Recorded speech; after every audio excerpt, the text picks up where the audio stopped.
Bismillahirrahmanirrahim. Assalamualaikum warahmatullahi wabarakatuh.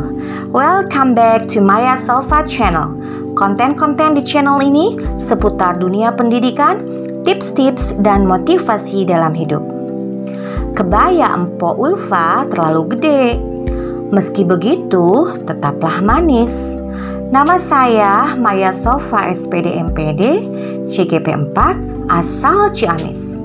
Dengan pengajar praktik Bapak Tantan Sutandi SSI MPD dan fasilitator Ibu Ninik Hartati SPD MPD.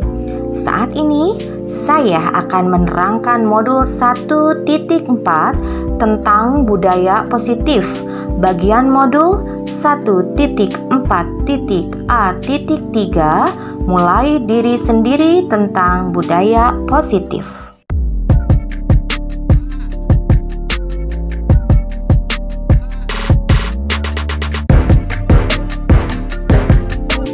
Tujuan pembelajaran khusus pada bagian modul ini adalah mengaktifkan pengetahuan awal tentang apa yang telah dipelajari sebelumnya tentang konsep pendidikan Ki Hajar Dewantara dihubungkan dengan konsep budaya dan lingkungan positif di sekolah.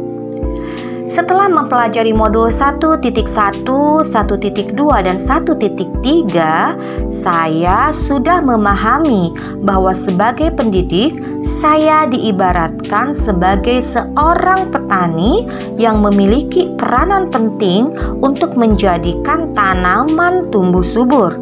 Saya akan memastikan bahwa tanah tempat tumbuhnya tanaman adalah tanah yang cocok untuk ditanami.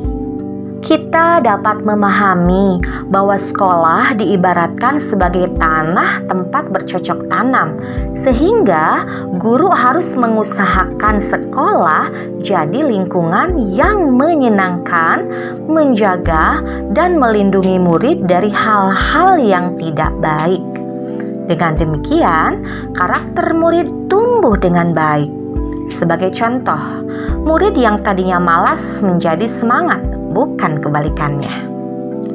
Murid akan mampu menerima dan menyerap suatu pembelajaran bila lingkungan di sekelilingnya terasa aman dan nyaman.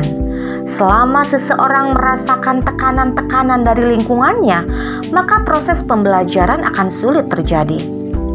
Seorang petani yang merawat tanamannya seperti pada anak sendiri dengan penuh kasih sayang, disapa dengan kata-kata yang halus, akan tumbuh bagus. Survei membuktikan ibu saya menanam bunga di sekitar rumah. Setiap hari bunga-bunga itu disiram dan diajak bicara. Ternyata bunga-bunga tumbuh subur dan sangat bagus. Tanaman adalah makhluk hidup. Mereka mengerti dan merasakan kasih sayang dari si pemeliharanya.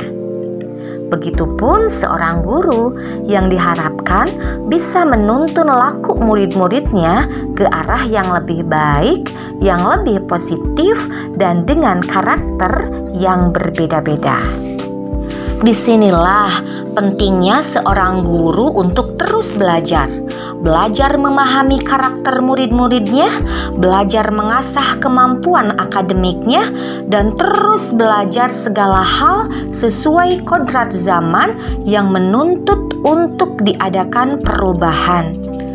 Guru harus terus bergerak mengembangkan potensi yang ada dalam dirinya. Kalau guru sudah tergerak untuk bergerak, maka akan sangat mudah baginya menggerakkan orang lain. Apa urgensi dari menciptakan suasana positif di lingkungan sekolah?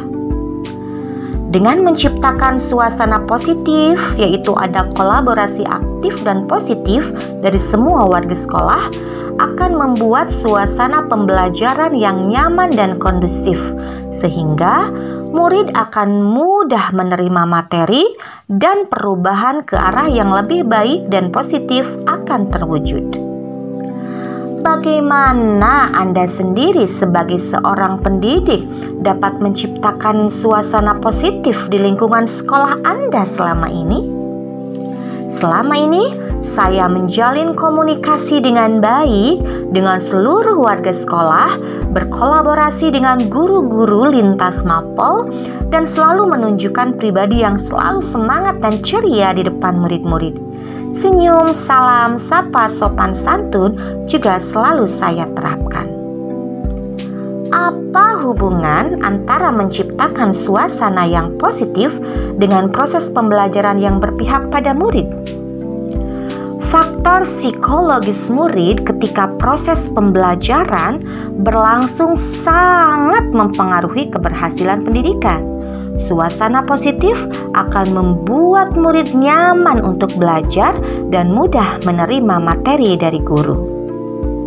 Bagaimana penerapan disiplin saat ini di sekolah Anda?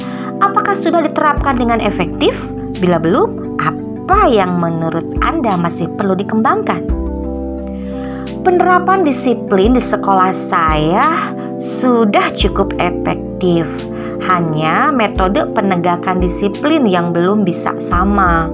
Ada beberapa guru yang sudah menerapkan keberpihakan pada anak, tapi masih saja ada guru yang ketika menegur atau mengingatkan murid dilakukan di depan teman-temannya, dan murid tersebut merasa dipermalukan, bukan diingat.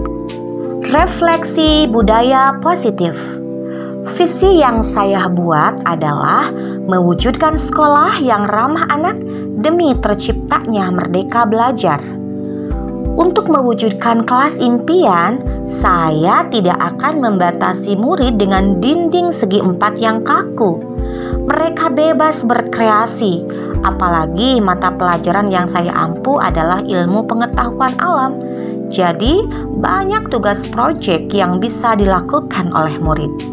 Yang diperlukan untuk mewujudkan kelas yang aman dan nyaman bagi semua warga kelas dengan memberikan pembelajaran yang menyenangkan, mengajak murid untuk menjadikan ruang kelas itu ruang kelasnya manusia, bukan ruang kelas robot.